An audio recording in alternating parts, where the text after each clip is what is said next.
Well, okay, woo-hoo. Once again, it gives me insane. You're my third favorite architect. Thank you, Joe. And you're my fifth. Thank you, Joe. Sydney and Michael are with BarnesVanze Architects in Washington, D.C., and my relationship with them go back several decades, and they're insanely impressive, but more impressive because they're actually trying to do the right thing with old historic buildings. And this is an amazing project, over 200 years old, and it was done, in my view, magnificently. So please welcome third and fifth. How do I get to three?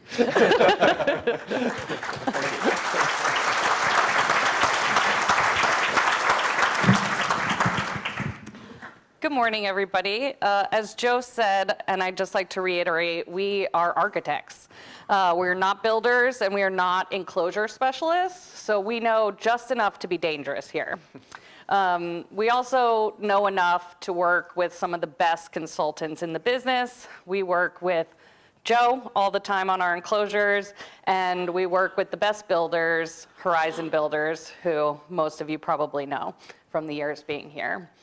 So our client purchased this building in Old Town Alexandria from the Park Authority there. It was built in 1807, originally as a purpose-built bank. During the Civil War, this is a map of Alexandria. This tiny little red dot here, if you can see it, is our location, and it was located right in the center of town across from Market Square and City Hall. After its banking life, the government wanted to possibly convert it into a courthouse, so a plan of the building was done. So this is the original first floor plan as it was built in 1807.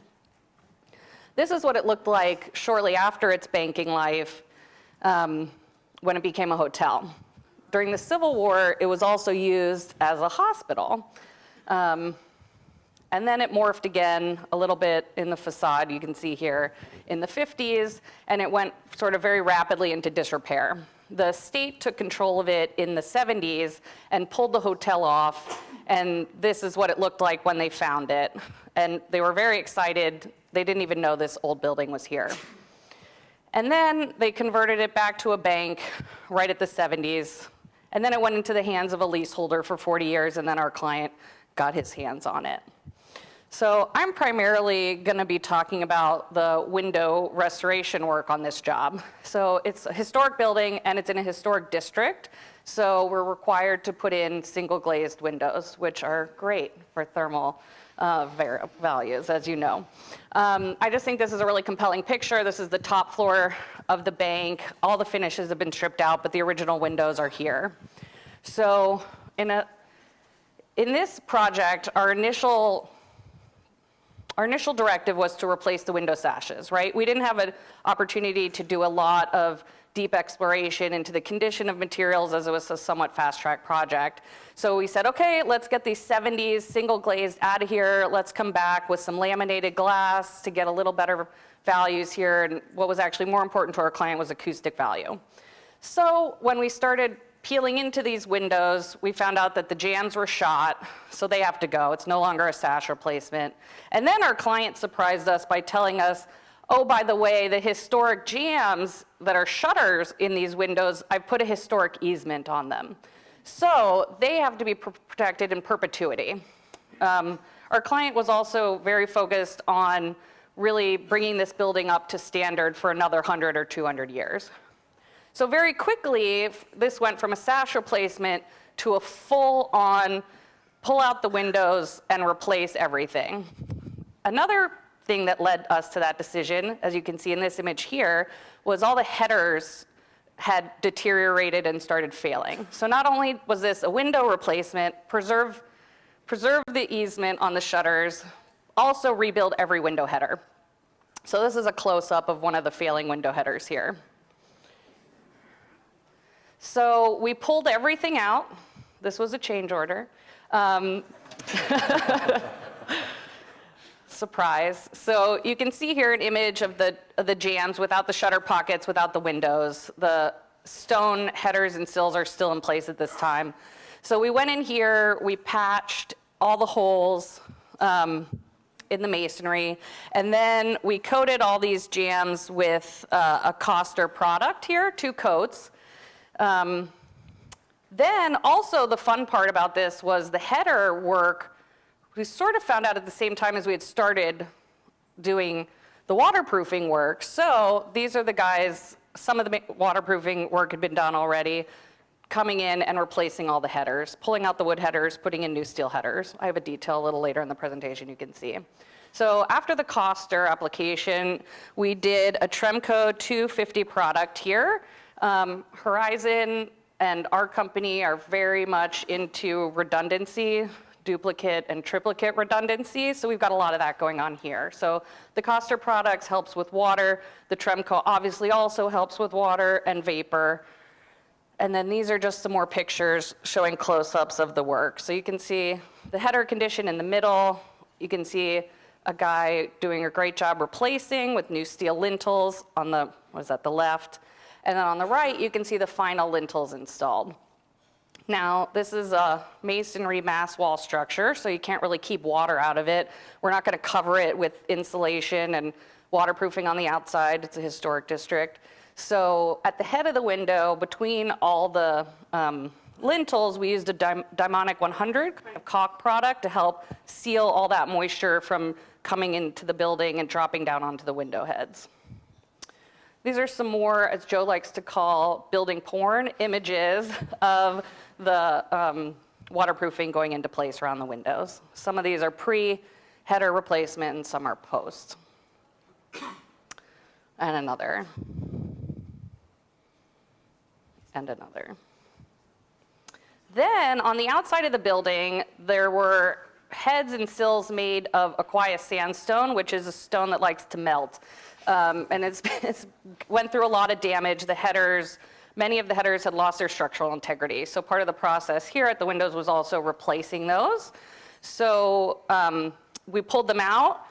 We came in here again with the Tremco product to waterproof back behind where the new header stone's gonna go. Then we came back with a York flashing product and a hemmed stainless steel flashing bar. And this all got Dimonic caulked in to the Tremco. Then we have our beautiful new sandstone lintels going in. They got clipped back, which you can see in these images. And then we came back around with brick to, obviously, you need the brick, you can't have an open hole. And then we used a flowable Sika product to fill the cavity back there to reinstate the masonry wall. So part of this project, and Michael will talk more about what we did elsewhere, where we did create a cavity situation, but everything we did at the windows was to avoid a cavity and let the wall keep working as a mass wall. Then, of course, we need to air seal. So this is a picture of the windows from the inside, and all that gray stuff between the black Tremco and the shutter, or not the shutter, the window weight pocket is a giant backer rod and then a Demonic 100 filled in on top for our sealant. And here's a close-up view. I don't have a picture of this, unfortunately, but this is an old building and there's a lot of variation. So in some places, these joints are like 2 inches thick. I remember walking on site one day and thinking, like, why are there pool noodles here? These were very big gaps that had to be filled. So this is our detail that we had worked out. So you can see we've got the lintels in place. We've got the Tremco as the dash line wrapping around. We've got our solid flashing member going behind. We've got our air seal at the back with the Demonic. And we've got our flowable fill between the header stone and the waterproofing.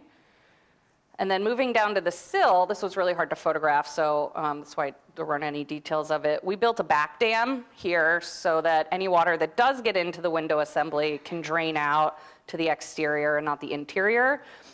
We introduced rope weeps at each sill, below each sill block, to just help pull that out, and air sealed back there as well. Then the windows, we also coated in another Tremco product. Again, belt and suspenders, and more belts and more suspenders here so that any bulk water that got in wouldn't damage the window frames and could work its way down to the sill exit. So that's the windows. We can have some questions or save them to the end. Yeah.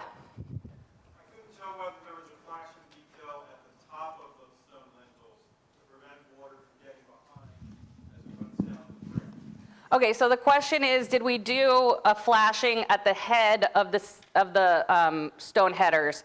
And so I'm just going to step back here for a minute. The answer is no. So these headers, as you can see, are not continuous across the top.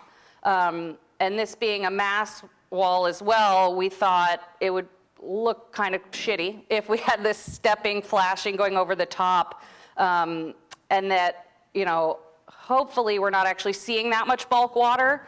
And so the flashing just under the head of the window, we hoped would do the trick. May I? Yeah. I would say that this was a continuous conversation with Horizon and us and the whole team of, are we recreating a mass wall or are we creating a cavity wall? And wherever we could, we actually tried to recreate that mass wall. We do have waterproofing in there now, but essentially by filling back in behind, we tried to create a continuous mass that didn't have any voids in it. And that was a very hard-fought discussion both ways, but that's where we went with the head. Yeah, all the way in the back.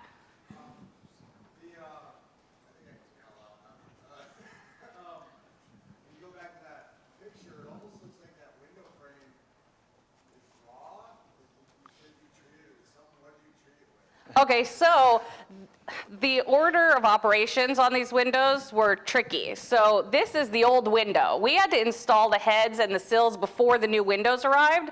So this was our contractor building in just a lumber frame that was going to match the new size of the windows.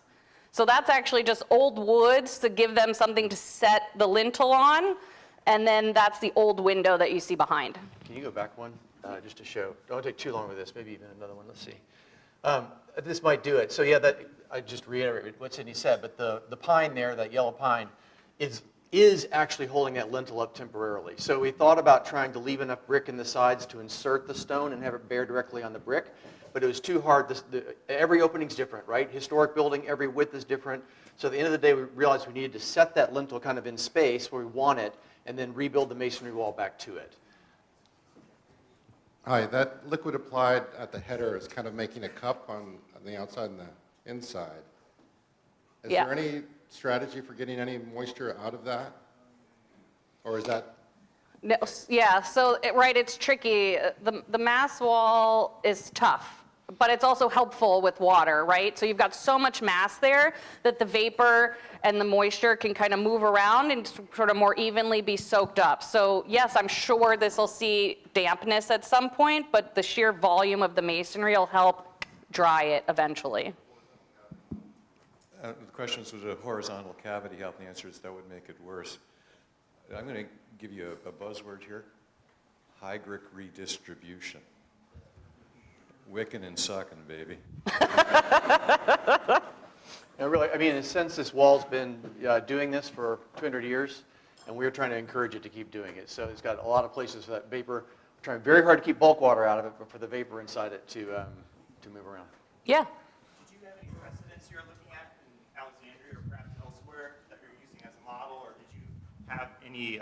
Did you do any mock-ups for testing to verify your ideas prior to executing the construction? Yeah, great question. So, no. A lot of what we were doing on this project was sort of cutting edge in that way. And then the next part of the presentation, again, about the water table and a veneer is sort of very cutting edge, and we're hoping that these solutions will end up being precedents for other historic retrofit projects moving forward. We did, however, do a lot of precedent research in the neighborhood and the period of this building for the architecture, right? Verifying with what we were coming back with architecturally was matched the intent and the period. But no. Anybody else?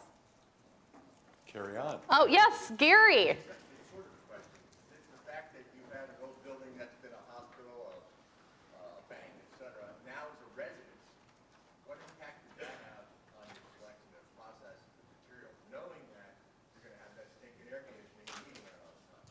Right, so that's a great question. So this building went from a commercial occupancy to a single-family residential occupancy. Not affordable, not even market rate, this is a very high-end luxury residence. So it afforded us the opportunity to have the budget to be able to really do this level of retrofitting, right? Like, this is not every masonry building is gonna be able to do this. I hope that this will lead to less expensive options, right? So this is obviously, I don't know, is it the Ferrari, Joe? No, it's a Porsche. It's the Porsche, okay. This is the Porsche. You know, you're now the 5th favorite architect. Okay. That's fine, I that's move fine. down further or up?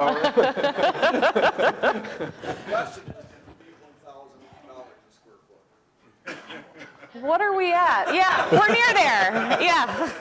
And there's no site work in this building, it's all building, I do want so. to say one thing about this. So I'm also on the APT Association for Preservation Technology. It does a lot of government buildings, and it was very interesting working on a private residence because they had tremendous resources for a private residence, but it doesn't match the kind of resources if it's a government project that's funded that has literally millions to spend on.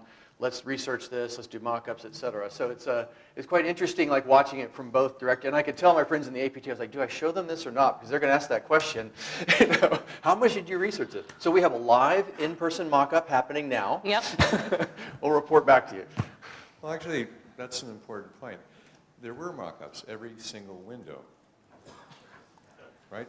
Because every time you open something up, there was something else, something different. And the idea is that you're using fundamental principles to try to address complexity. And what's Right. neat about this is that there were not just one solution, there were many, many solutions. And anyway, carry on. Yeah, well, I was just gonna say, this is not dissimilar from how you would detail a wood window in a new construction, right? It's just sort of extrapolated for masonry condition and, it's a little different. But yeah, like Joe said, it's the same basic principles, it's just done with masonry and on a larger scale. Yes, sir. Yeah, hi. Would you still have met historic? I have faced this in multiple buildings. I'm sure. Would you have still met historic if you had selected vacuum glazing, which is 1/4 of an inch overall and gives you R4 center of glass? And even if you didn't tell them that's what it was. Well, the only, yeah, go ahead. So we actually considered that the Pilkington product, I think, right, makes one. And so we looked at that and we considered that. And even in this luxury product, that price point was not something our client wanted to take on. And also that little black dot in the Pilkington, unless it's gone away now, is the sort of result of having vacuum sealed it is not considered, like for someone's house or for a historic district, is often not actually considered acceptable. So, I mean, I hope we looked at that because I learned about that product and was, here we go, right? Although they also, it probably would have worked. They also wanted the lamination for acoustics and some other reasons. That probably couldn't have also been laminated. But if they could get rid of that, or if somebody has a product that doesn't have that little thing, it would have gone a long way toward being able to use it. Yeah, I mean, historic districts are great for a lot of reasons and they suck for a lot of reasons. And, energy conservation is one of the ways in which they're definitely behind the times. So we hope that, the historic groups around the country will move on some of these things and agree that, energy consumption is as important as history. So I'm from Philadelphia, and some people in the historic community seem to think this is a historic city. Go figure. And we did a 176-year-old renovation to Passive House standard. That's awesome. Joe helped with that. And we were able to get through the Historic Commission in Philadelphia, simulated double-hung Passive House windows. I don't know if you'll be learning that later from Katrin, what Passive House windows are probably. But basically it's a triple pane, thermally insulated frame, it's exceptional window. And we were able, they allowed us to do the simulated, and we were able to use the old weight pockets for insulation. And we dressed it, instead of with wood, with Armatherm that we could mill and paint like wood. So anyways, if you need to have some advice on how to face off with the historic commissions to get a better building, I'm happy to talk to you. That's awesome. Yeah, if we could send those reviewers to Alexandria, that would be great. Yeah, we're having a fight with them over Tax credits. over a detail of about 1 inch on the inside of the building, which is going to be a make or break on whether they accept it as an historic building. I mean, it's really down to some kind of ridiculous things in some places. Yeah. And that's with a lot of respect for historic buildings and process that we do have. Absolutely. So with that, I'm going to pass it off to Michael, who's going to talk to you about the building enclosure and the water table. Awesome, thank you. Yeah. Thank you, Sydney. So as Sydney already said, I'm just wondering, if I move this around, can you see it? Yeah, It may you can not see be the worth mouse. it because of that little thing, but there you go. So this building has stone at a balustrade at the top, the cornice here. Can you guys see that little arrow as I move it around? The window lintels that Sydney just talked about, and then the stone water table down here. This building in the 70s, what we found was so much worse than we even imagined. This balustrade was actually made out of concrete and was held together with saran wrap. The cornice was dropping pieces of stone onto the sidewalk below, and the lintels, as Sydney said, were all cracked and failing. So the only thing that's different about that in the water table is none of those were holding the building up, but the water table was actually the foundation for the entire building. So we did replace the cornice with, and the balustrade, beautiful new cubic block stone, all the lintels and everything. And when it came down to the water table, we had kind of a real discussion to have of what we were going to do. So this is the front of the building on North Fairfax Street. It has a stucco finish. It was there, we knew, because the stone behind it was really poor quality. This was the quality of the stone on the other side of the building where stucco had been removed at some point. You can see it's spalling off. It's in a high state of deterioration. Most of the detail is completely eroded. Again, if this were a state project, a government project, we might have actually tried to find some way to stabilize and preserve this for history, but the owner wanted a building that would be beautiful for 200 years, and this was going to keep eroding. So basically, our job was to replace this in some way that was very historically appropriate. It's also an Aquia Creek stone, like Sydney said. This was used in the White House and others, but those were whitewashed forever. Yep. This one was not. And it is a sandstone, has a lot of iron in it, and it really does melt in water. Did the commission dictate what kind of stucco mixture you used? Well, this was, you mean on the water table? Well, that stucco was prior. It was, we took off. We completely took off. This is what we found. This is all just initially just what we found. So great big holes in the facade. So there was a lot we were dealing with, chunks that had come out of some of the load-bearing header lintel pieces, etc. So when we pulled the stucco off of this stair on the other side, on Cameron Street, we actually did find not only the disrepair we thought we'd find, but also iron clamps holding the stone together. This becomes a really important piece of this, because these clamps actually formed, I'll get more in this detail, probably a kind of a tension ring around the building as the mass of this building settled over 200 plus years, and taking them out was, let's just say, problematic. Yeah. So our structural engineer, Chris Cobb in 1200 AE, was faced with, how do I tell them how much stone they can take out of the foundation when I can't analyze it? Because it's loose laid rubble, brick masonry sitting on top of it, some stone stuck in there. I don't even know how they put it all together. So there was a lot And of some clamps. and a few clamps, right, exactly. So when we pulled that stucco off of that stair, we also found, actually it matched the original photos we have, which was great. We knew this was the original stone.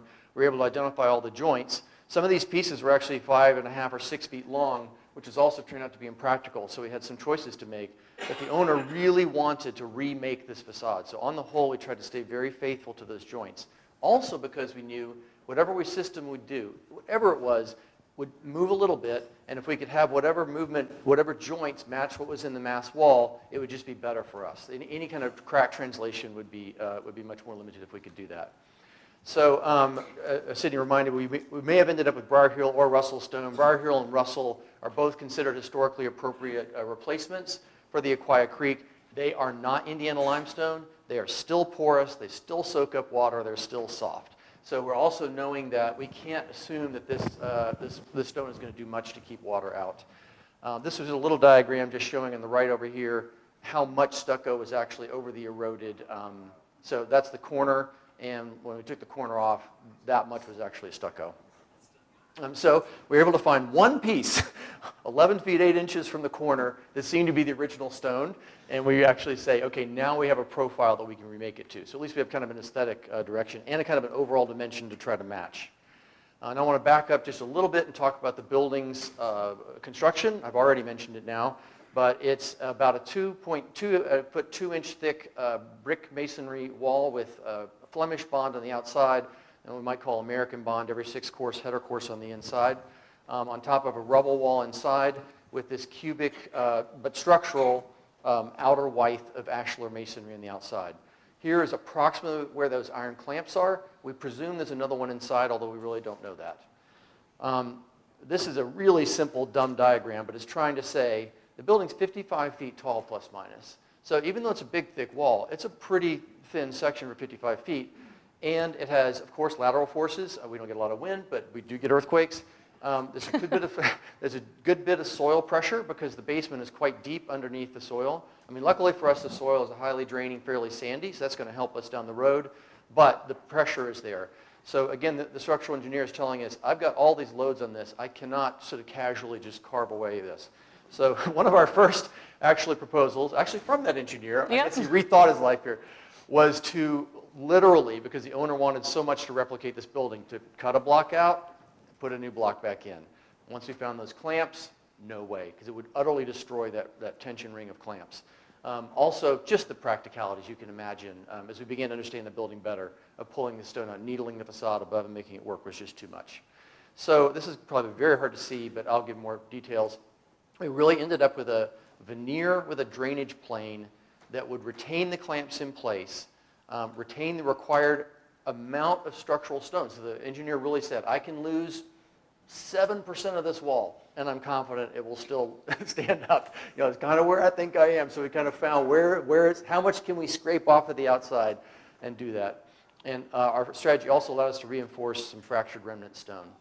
These shop drawings are too small to see, but I'll do a detail. We did, of course, stone cladding shop drawings, and I do hope you can kind of see this.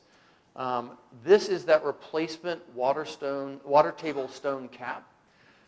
We have a mass wall. We just do. This is not a rain screen. In fact, I will admit it, I was a little bit fighting the sort of rain screen cavity idea, because I'm like, this thing's a mass wall. We're going to insert 4 to 10 feet of this cavity in a building that from there down and from there up is a mass wall. What do we think we're doing? But I was convinced by much smarter people that it was the right thing to do. But still, that water table stone was part of a bearing system that was holding up the entire building above it. So we ended up basically carving out all the rotten stone back to what we call a remnant stone, pinning the water table piece through to a steel channel over the headers. When it's in a mass wall, it's just pinned straight through into the wall. Tricky drilling into granite rubble, but it was done. And that piece remains kind of a part of the mass wall itself. Below that, however, we created a soft joint, and we did do a cavity wall below. And it really was a conviction that this stone is so soft that we want to stop water penetration into the wall as much as we can. And for the durability and lifetime of the stone, we actually believed that breathing to both sides, that stone being able to breathe to both sides, back and front, would be better for the longevity of the stone. So that was the general tactic. So of course the problem is now we have a cavity wall with mass wall above and below. This diagram just reiterates what I said. We carved out the stone here. I'll show you how in a minute. We left the iron clamps, and we tried to, all of that set how far back we could push this stone. And you can imagine we're trying to get that veneer panel as thick as we can because it's so soft. We're trying not to extend the building face beyond where it is today because historic doesn't want it to change. So this line was a part of a lot of discussion. Yeah, so that thickness of the veneer panel is also a major driver in why the drained veneer cavity was the way to go. It's only 2 1/4, I believe, or 2.5 inches thick, and our stonemason was very concerned about the performance of this stone over time. Yeah, and we thought if we adhered it to the backup stone, there was a lot of fracturing in the existing backup stone. The engineer was convinced that if we adhered it to the back, those cracks would translate through to the front. Yeah, let's look at it. So to that end, knowing that there was a tension and dimension and you're trying to maximize but couldn't because of wear, was there in another 100, 200 years strategy for being able to replace those veneer stones more easily than what you faced? That's an interesting question. So that's not something we specifically discussed. Please repeat Oh, the sorry. question. Oh, I'm so because- sorry, yeah. So the question was, knowing all that, was there a strategy put in place in 100 or 200 years to replace this veneer when it perhaps fails at some time? Yeah, so the answer is we actually did not consider that. I think conceptually we hope that the headstone, which is sort of bonded back to create the mass wall, will be able to remain. This stone is a bit hardier than the Aquia Creek sandstone that Michael talked about being all over Washington, although it is still sandstone. But the veneer panels could certainly be removed and then new panels reclipped back into place. Yeah, so I mean, it'd be somewhat destructive to the backup system, but not in any way. You wouldn't have to do any more stone carving or anything. You might have to rebuild the waterproofing behind it, drainage plane and all that, but you could pull those panels off, and you could even pull one panel off and redo it. I mean, it'd have to be broken, not easy to get in there, but. So essentially, if you can see this line, the dashed line is where the stone was. We literally went back to historic and said, we need another inch. Will you give us an inch? And they said yes. So we redesigned the water table cap to be slightly thicker. This diagrammatically shows, again, it was in the shop drawings, that this is glued to the building, and below we have this cavity wall. So this detail, it kind of presumes some of the waterproofing that I'll show, but it's, I'm going to actually go to the next slide and just try to walk you through it. Our concern then was, if we have a cavity and it's sitting on a non-cavity condition, and our stone is buried in the ground, and that's how it's going to be, and we're not going to have a big stainless steel flashing running 6 to 12 inches above the ground, because there's no way historic or the owner or anybody's going to let us do that. Where does the vapor that gets in there? We did not think we were going to get bulk water in behind this wall. The back of the stone is all coated with Thoroseal, vapor permeable, not water permeable.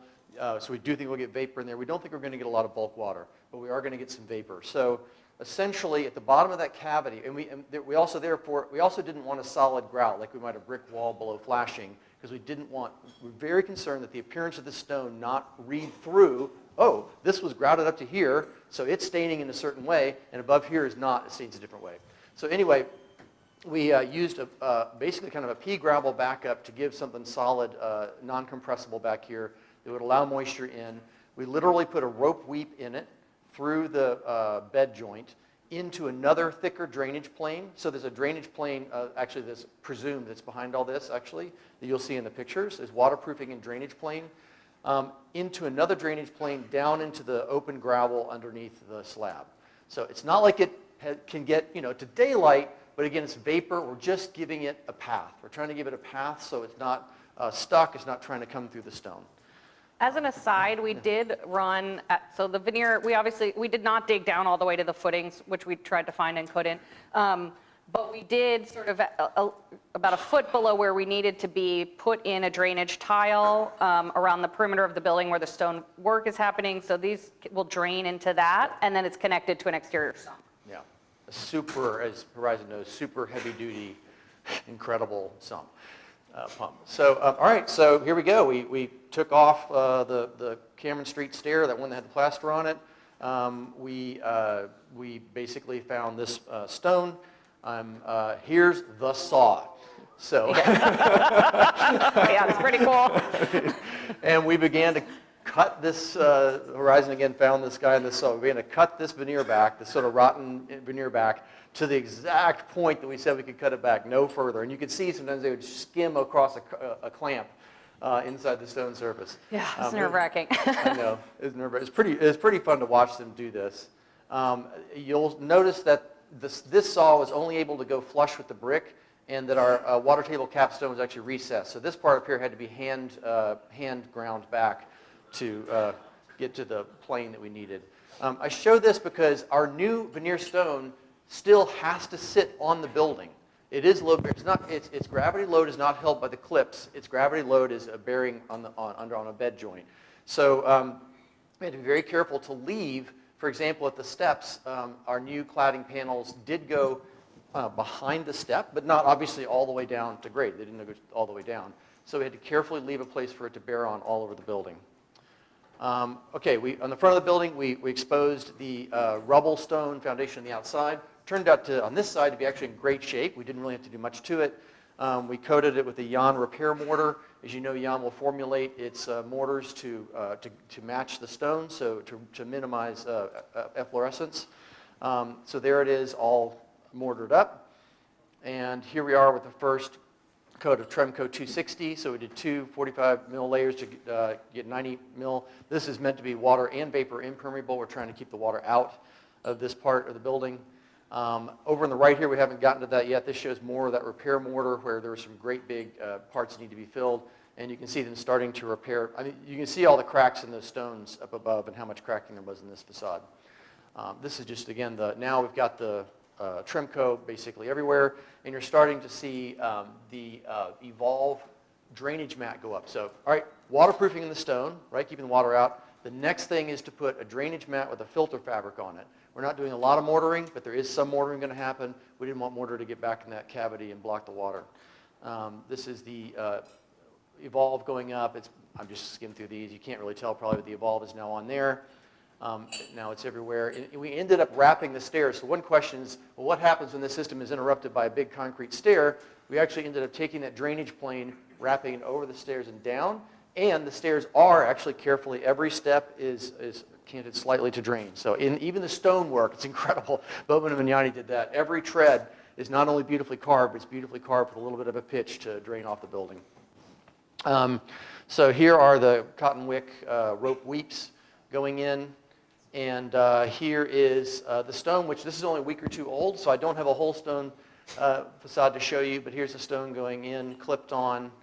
And here's some of the through pins that went into the headers over the windows that backed into this water table stone on the right. This is a new beautiful piece of stone. It actually there is some more stone going on the right that isn't there yet. But you'll never know walking up to this how much work went into getting this little piece of stone, this little 4 foot high that goes to 10 foot high piece of stone stuck on this building. And these are some of the beautiful cubic treads. So that's it. Happy for any questions? Thank you. All right.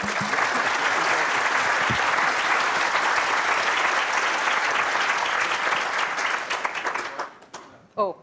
So. I have a question going back to the detail around the windows and the bucks that I don't think I've ever seen the Tremco 250 or 50GC used as negative side waterproofing. And this may be a question for the Tremco folks, but were there any issues with that of it bubbling or delaminating or being, on the opposite side of where you usually stop the water? We haven't seen any of that happen. Our builder, Horizon, has a lot of history going back with Tremco and using their products in sort of more inventive ways. We also were not seeing a lot of bulk water coming into the building. So again, sort of more of this belt and suspenders. But in terms of install, it went in beautifully and there were no issues. Yeah, and just to reiterate, what's the name of the product that went before that? The Coster. The Coster was, there's a very serious coat of Coster put. So, because there were some holes in the masonry, not all the way through, but basically when you open these windows up, it's really rough. Yeah. So the surface was first prepared with a parging of the Coster product. Yeah. Yes, sir. I'm wondering that when you let BSC post this as a PDF, if you would make a page that lists these products and where they were used, because you've done a huge amount of work to push things forward that many of us who are practitioners don't want to duplicate. The top of the window detail with the waterproofing, I've done that wrong and seen the water come in, so thank you for doing it right. I learned through experience and bad judgment, et cetera. Yeah. And then one of the most profound things a builder ever taught me was, I can build anything you want if you can draw the details on the back of a large enough check. Yeah. This project has gone that way quite often. Yeah, exactly.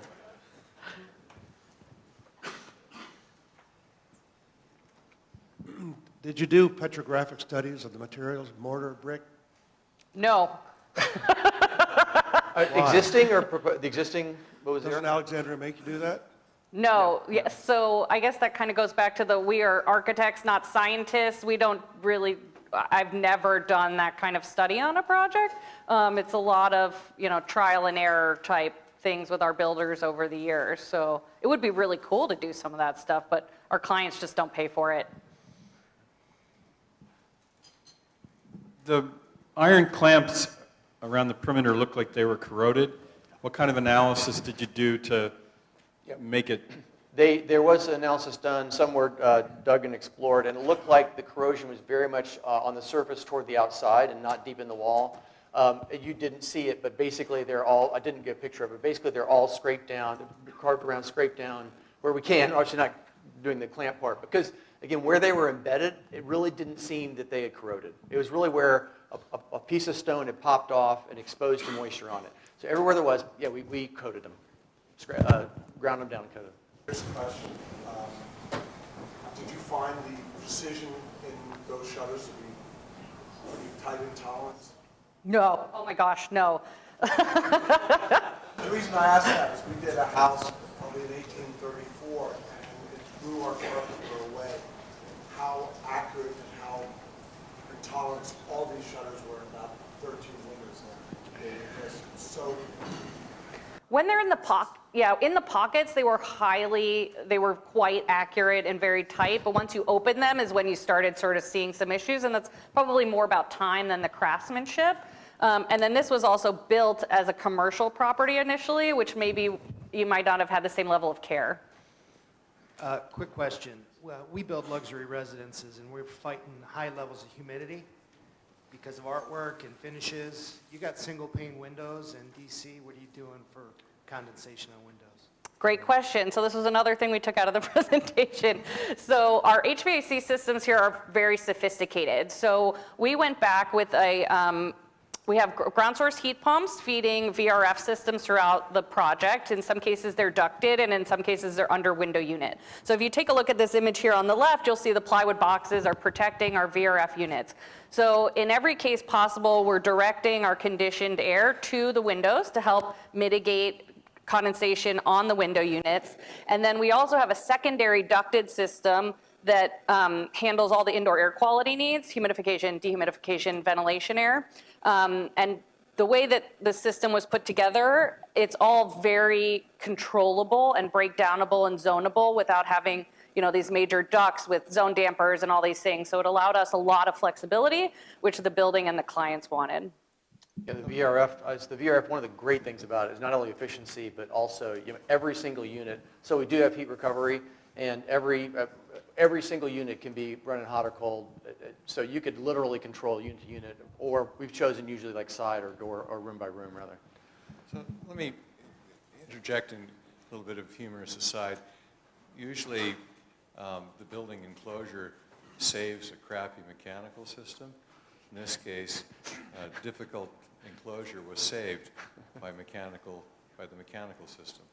And sometimes you have to add heat specifically to locations to keep them out of trouble. In a lot of historic buildings, sometimes you just use radiant heat to heat up the condensing surface only during the time of condensation. And we've also used that strategy to save buildings that are high-rises that, the Hancock building, the panels were the glass was falling off, and a deliberate thermal bridge was provided to keep those seals warm. We've also used radiant, lights. You'd shine a light on a surface to warm it up. The condensation in the Dome Stadium in Toronto was handled by every 10th light that was hung from the roof would be turned on when we had 40,000 people, crying because the Maple Leafs lost another hockey game. So sometimes you add energy to a specific, in other words, we've been so brainwashed into thinking that we can't use any energy. Sometimes we have to add specific energy for a short period of time to keep us out of trouble. So don't waste energy, but sometimes you have to use some energy to give a building another century or two. Yeah, and just sort of building on that, things we've seen and have done in the past in the Washington, D.C. areas. I've been in historic homes where you have that little metal trough at the bottom of the window to sort of collect the condensation and let it dry. It's sort of a visual perturbance. Then there's also the case where you put in the wires, heating wires around the window, and, we were just trying to avoid all of that. So I don't know if this is an issue in your climate zone, but was there any consideration about whether insulating the masonry on the inside would kind of change how it dries and maybe cause future problems if the moisture flow through the brick is different now? Well, if I may, so Yeah. at the APT, we talk about this a lot, like insulating mass walls that have spent the last 200 years getting waste heat from the inside in the winter, drying the wall out during that time. So we don't think there'll be an issue with that. The building actually, excuse me, let me take that back. We even know more than that because the 1970s renovation, so now it's been 40 or 50 years, insulated the walls. Not well like we did. It's bad, you know. I mean, it's kind of, but I mean, it has not had the advantage of that waste heat for 50 years, and it's been fine. So, but I mean, it's a very serious concern. Good to bring up. Yes, yes, sir. So based on the alterations to the envelope and of the facade, did y'all have to straddle that? So how did the owner react to the amount of work that had to be done to keep this restored, and then limitations on the interior from the historic, you know, He's only authorities? screamed obscenities twice, I think. He's like the coolest guy ever. Yeah, I mean, guy. he is just, he has his head on so straight. Whoever he talks to, I need to talk to. He is very cool. And fortunately or unfortunately, the cost increases on this project have been very incremental. He has said to me in a long car ride that if he knew what he was getting into, he wouldn't do it. Yeah. But we're in it and we're doing it, you know, and he is happy to be in it and doing it. So this is kind of a question for Joe, or at least so I've done quite a number of projects where we've sprayed foam on the inside of masonry, and we first used to test the inside of the center wide, which usually was crappier brick and was more porous, and Chris could talk about this, but a number of the buildings that I've done this to have actually been abandoned before we fixed them. And they have been in places like New Hampshire and seen a lot of rain, snow, wind. The windows were half out. And they lasted for 2 or 3 decades without any heat drying them. Isn't that a pretty good test of whether the foam is going to make things worse? No.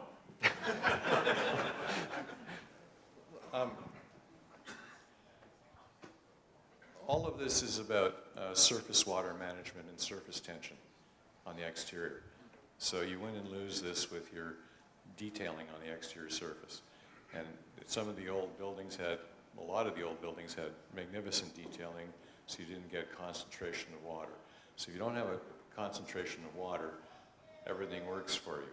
But if you do have a concentration of water, and then you change the energy balance, you're doomed. So this building didn't have a concentration, a great surface water management, and there was very, very, very little risk. So I will step in and say we did have some instances of, so the other really fun thing about this project is the previous leaseholder definitely was doing things on a budget. And so we found numerous instances of unbonded masonry, of abandoned cavities in the walls for no reason. And so there was a lot of repair work throughout the building to rebond and recreate the mass wall in certain areas where there was water damage. I think, can I, he's running around. I'm terrified to ask this, but is it ever appropriate to use siloxanes or silanes as a way of adding water resistance to old brick? I have no idea how to answer that question. I can so answer could that. someone smarter than me please No. I don't know what that is. answer You're saying surface I supplies? can answer I that would say no, question. but yeah. Joe. No, no, Yeah, no, no.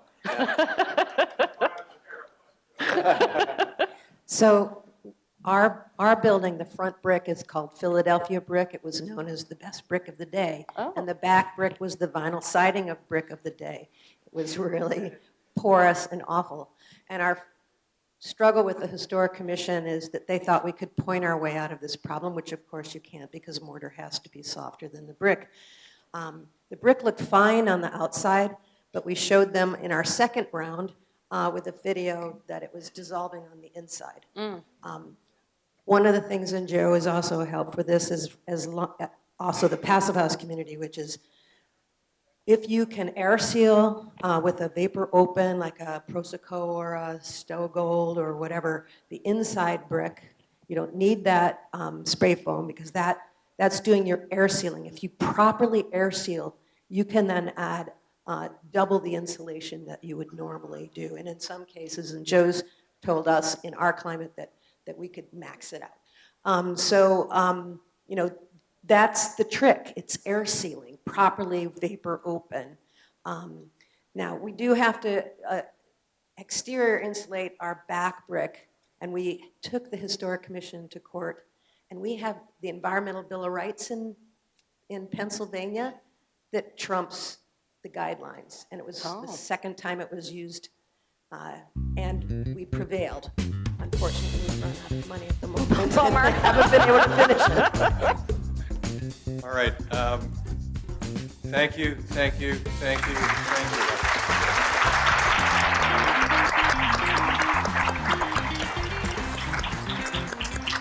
All right, coffee, tea, and stories for 30 minutes. You're all back there.